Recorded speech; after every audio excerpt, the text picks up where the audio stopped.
Good morning সবাইকে। কেমন আছেন? আমি মাশাল্লাহ ভালো আছি। তো এখন তো রোজার মাস, মাত্র ঘুম থেকে উঠলাম। সানডে, জব নাই, তো রিল্যাক্স করে আস্তে ধীরে এখন ঘুম থেকে উঠছি। এখন সকাল 9:30 বাজে। কিচেনের অবস্থা খুবই খারাপ, এগুলো আমাকে এখন আস্তে ধীরে ধুইতে হবে। মনটাও খারাপ, কারণ ঘুম থেকে উঠে যখন আমি ফেসবুকে গেলাম, ওইখানে একটা পোস্ট দেখে মনটা খুবই খারাপ হয়ে গেছে। আমার পরিচিত একজন মানুষ আছে, একটা ফ্যামিলি, ওই ভাবির হাজব্যান্ড মারা গেছে। ওনার শরীর অবশ্য খুবই খারাপ ছিল। আপনারা সবাই ওনার জন্য দোয়া করবেন। তো যাই হোক, খবরটা শুনে অনেক খারাপ লাগতেছে। ওই ভাবির হাজব্যান্ডটা মারা গেছে। আসলে লাইফটা অনেক শর্ট, কিছুই করার নাই। আমি দেখি ওনাকে একটা ফোন করব, প্রথমে মেসেজ করব, টেক্সট মেসেজ, তারপরে ফোন করে খবর নিব।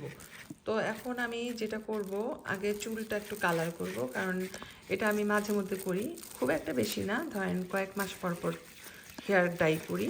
তো সেটার জন্য আমি কালারটা রেডি করে নিচ্ছি, 2 ধরনের কালার মিক্স করে। তো এটা দিয়ে হাফ অ্যান আওয়ারের মতো, মানে 30 মিনিটের মতো চুলে রাখবো, তারপরে চুলটা ওয়াশ করে ফেলবো। তো গতকালকে কাজের থেকে আসার সময় আমি 2 প্যাকেট বেগুন এনেছি, এই যে দেখাচ্ছি। তো এই যে বেগুনগুলা, অনেকগুলা বেগুন এনেছি $4 দিয়ে। 1 2 3 4 5 6 7 8, 8টা বেগুন $4 দিয়ে কিনেছি, খুবই সস্তা। নর্মালি যদি আমি অন্য টাইমে কিনতাম, এই বেগুনগুলার প্রাইস পড়তো $15, কিন্তু আমি মাত্র $4 কিনেছি। তো দেখি, বেগুন আমার খুবই পছন্দের একটা ভেজিটেবলস। দেখি কি করি, ভর্তা করব নাকি ভাজি করব। তো আই থিঙ্ক ভাজি করব। আর ভাজির জন্য আমি সব কিছু কেটে কুটে নিব। তো দেখেন, দেখতে দেখতে দুপুর 12টা হয়ে গেছে। আর আমি যদি এখন কাজগুলো না করি, শেষের দিকে অনেক বেশি ঝামেলা হয়ে যাবে। তো এখানে আমি চাল নিয়ে নিলাম, এরকম কাপে 2 কাপ চাল নিয়েছি। আসলে 2 কাপ না, 2 কাপের থেকে একটু কম হবে, কারণ আমরা এত বেশি ভাত খাই না। এই ভাতগুলাই দেখা যাবে 2-3 দিন হয়ে যাবে। তো এখানে একটা বেগুন রেখেছি, বিকালে এটা দিয়ে বেগুনি বানাবো। আর শুকনা মরিচ কিনে এনেছিলাম সেদিন, কিছু টেলে নিব ভর্তা করার জন্য। তো এখন থেকেই যদি আমি কাজ শুরু না করি তাহলে শেষ হবে না। সেজন্য আস্তে আস্তে আমি সব কেটে কুটে ধুয়ে বেছে নিয়েছি। বেগুন ভাজি করব আলু আর গাজর দিয়ে, সাথে চিংড়ি মাছ দিব, আর টমেটোর চাটনি করব। আর এখানে পেঁয়াজ রসুন কেটে নিলাম, ধনেপাতা কাটা হয়ে গেছে। তো সব কিছু মোটামুটি রেডি। প্রথমে আমি ভাত বসাবো, তারপর বেগুন ভাজিটা করব, তারপরে টমেটোর চাটনি করব। এভাবে শুরু করলাম। জানি না আমি কতটুকু কি করতে পারবো, আর কি কি আইটেম আরও অ্যাড হবে নিজেও জানি না। তো শুরু করলাম, তো দেখি কোথায় যেয়ে শেষ করতে পারি। তারপরে ইফতারির জন্য কিছু ভাজা পোড়া করতে হবে। তো এখানে ভাতের চাল ধুয়ে রেখেছি, একটু পরে বসাবো, 5 মিনিট পর। কারণ ভাতের চাল নাকি একটু ধুয়ে 5-10 মিনিট রেখে দিলে ভাতটা তাড়াতাড়ি হয়ে যায়। আর আমরা যেহেতু সিদ্ধ চালের ভাত খাই, এই প্রসেসটা ভালো। তো এখন আমি বেগুন ভাজির জন্য পরিমাণ মতো তেল দিয়ে দিচ্ছি ফ্রাই প্যানে।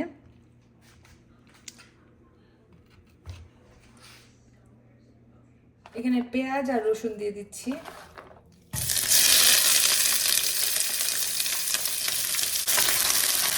আসলে কী বলবো, মনটা অনেক খারাপ। এখানে গাজরটা দিয়ে দিচ্ছি, কারণ গাজর করতে একটু সময় লাগে, সেজন্য গাজরটা আগে দিয়ে দিলাম। গাজর আর টমেটো দুইটা একসাথে দিয়ে দিচ্ছি। একটু ভেজে যখন নরম হয়ে যাবে তখন বেগুনটা দিব। আপনার মানুষের লাইফ অনেক শর্ট, লাইফ ইজ শর্ট, কথা আছে না। এই ভাবির হাজব্যান্ডটা মারা গেছে, মানে ভাই, ভদ্রলোক অনেক ভালো মানুষ ছিলেন। ওনার 2টা কিডনিতেই প্রবলেম ছিল, কিডনি ফেইলার।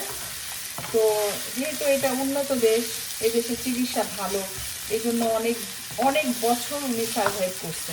কিন্তু হঠাৎ করে যেরকম একটা নিউজ শুনবো, আমি ভাবতেও পারি নাই। এটা খুবই অপ্রত্যাশিত আর আনএক্সপেক্টেড। আমি একদম পুরা শক। ভাই ভাবি ওনারা আমাদের ফ্রেন্ড হয়, ঠিক আছে। তো আমরা একটা সিটিতে পাশাপাশি সেম এরিয়াতে থাকতাম। তো আমরা এখন অন্য সিটিতে মুভ করছি। ইচ্ছা করলেও ভাইয়ের জানাজায় আজকে যেতে পারবো না। ওনার নাকি আজকে জানাজা হবে, আর মারা গেছে অলমোস্ট 2 দিন হয়ে গেছে, শুক্রবার দিন। কারণ আমি জানতামও না, ভাবি তো আমাকে এর ভিতরে ফোন করে জানায় না, ওনার তো অবস্থা খারাপ, তাই না? এই অবস্থায় কেউ কাউকে ফোন করে জানাবে বলেন? এটা তো ওনার যার হয় সে বুঝে। ভাবির হাজবেন্ড মারা গেছে, ভাবি বুঝতেছে কি একটা সিচুয়েশন উনি পার করতেছে। 3টা ছেলে মেয়ে, 2 মেয়ে 1 ছেলে। তো যদিও ওনাদের আত্মীয় স্বজন বন্ধু বান্ধবের অভাব নাই, তারপরও এটা খুবই একটা স্যাড মোমেন্ট সবাই পার করতেছে। তো সকালে ঘুম থেকে উঠে ফেসবুকে যখন ঢুকলাম একদম ঘুম ঘুম চোখে, তখন নিউজটা আমার চোখের সামনে আসলো যে উনি মারা গেছে। আমি তো প্রথমে বুঝতেই পারি না, এমনকি যে না সামথিং রং। দেখি তো কি অবস্থা, ভালো করে স্ট্যাটাসগুলো পড়ি। তারপর ফেসবুকে ভাবির আইডিতে ঢুকলাম, ঢুকে দেখলাম যে অনেক মানুষ ওনাদেরকে সিম্প্যাথি জানাচ্ছে, বলতেছে ইন্না লিল্লাহি ওয়া ইন্না ইলাইহি রাজিউন, আল্লাহ ওনাকে বেহেশত নসিব করুক। তখন আমি বুঝলাম, বুঝছেন। তারপরে তো পুরো শকড। হাজব্যান্ডকে বললাম, হাজব্যান্ডও শক, কারণ ওনাদের সাথে আমাদের চলাফেরা হয়েছে অনেকবার, অনেক দিন, কয়েক বছর। শুধু অনেকবার অনেক দিন বললে ভুল হবে, কয়েক বছর। যত বছর আমরা ওই সিটিতে ছিলাম, আমাদের নেবার ছিল ওনারা। আমরা যে বাড়িতে থাকতাম তার কয়েকটা বাড়ির পরেই ওনাদের বাড়ি ছিল। তো খুবই পরিচিত, জানা শোনা, আসা যাওয়া ছিল। ওনারা আমাদের বাসায় আসতো, আমরা ওনাদের বাসায় যেতাম, বুঝছেন কি একটা অবস্থা। এখন তো আমি অন্য সিটিতে চলে আসছি, সেজন্য যোগাযোগটা একটু কম ছিল। তো এটা একটু নরম হয়ে আসলে আমি এই চিংড়ি মাছগুলো দিয়ে দিব।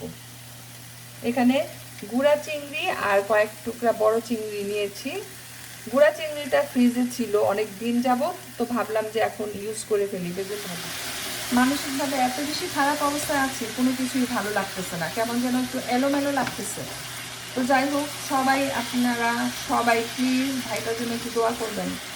ওনার ওয়াইফ মানে ভাবি আর ভাবির বাচ্চা, 3টা ছেলে মেয়ে, ওরা যেন সবাই একটু মানসিকভাবে শক্ত হয়, পুরা ঘটনাটা যেন হ্যান্ডেল করতে পারে সুন্দরভাবে। এগুলো দিয়ে দিচ্ছি।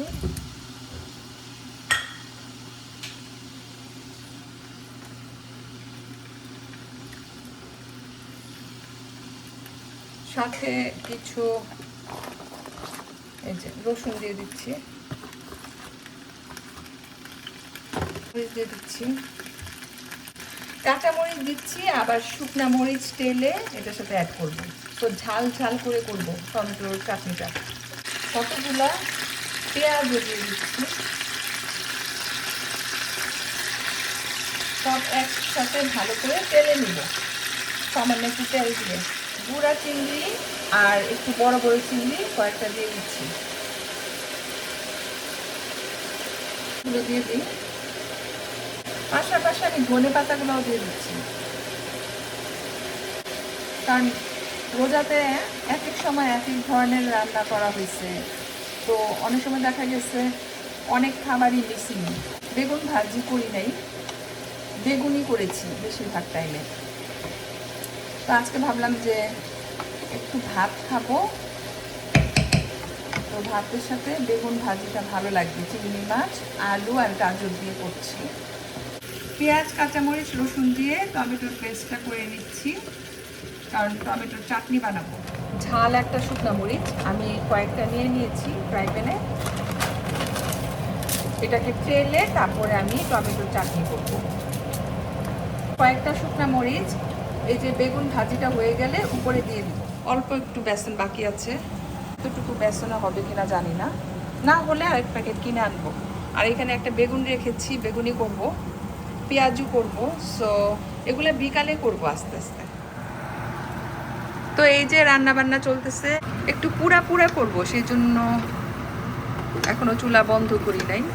আর এখানে বেগুন ভাজিটা হচ্ছে, এখানে ভাত, শুকনা মরিচ টেলে নিব। তো আমি কাজের ফাঁকে ফাঁকে ফোনে কথা বলতেছিলাম। এখানে একটু পায়েস রান্না করছি, বিশ্বাস করেন এই পাতিলটাতে রান্না করেছি। তো আমি লো হিটে রেখে আমি ফোনে কথা বলতেছি ফ্যামিলি মেম্বারদের সাথে। সে দেখি আপনার দুধ পড়ছে, এই যে পাতিলের তলায় সব লেগে গেছে। লাকে আমি আসছিলাম, যদি না আসতাম আমার পুরা পায়েসটাই নষ্ট হয়ে যেত। তাড়াতাড়ি করে আমি এই পাতিল থেকে নতুন পাতিলে এই পায়েসটাকে ট্রান্সফার করে দিলাম। এই হচ্ছে আজকে আমার কর্মকাণ্ড। বিশ্বাস করেন মনটা কেমন যেন অস্থির হয়ে আছে। ওই ভাইটা মারা গেছে, আমার খারাপ লাগতেছে, খুবই অ্যাবসেন্ট মাইন্ডে আছি। আর ফ্যামিলির সবার সাথে এটা নিয়ে কথা বলতেছি। তো যাই হোক, সবাই ভাইটার জন্য দোয়া করবেন। ম্যাচটা ক্লিন করতে হবে। তো আজকে এই প্রথম রোজাতে পায়েস করলাম। হঠাৎ করে মনে পড়লো যে একটু পায়েস করি। তো 3.25% মিল্ক দিয়ে এই পায়েসটা করেছি। এখানে আছে বাসমতি চাল, সাবুদানা আর নারিকেল, সাথে চিনি। তো সুন্দর করে আমি পায়েসটাকে করে নিলাম। অনেক নারিকেল দিয়েছি, দেখে আরেকটু দিয়ে দিই।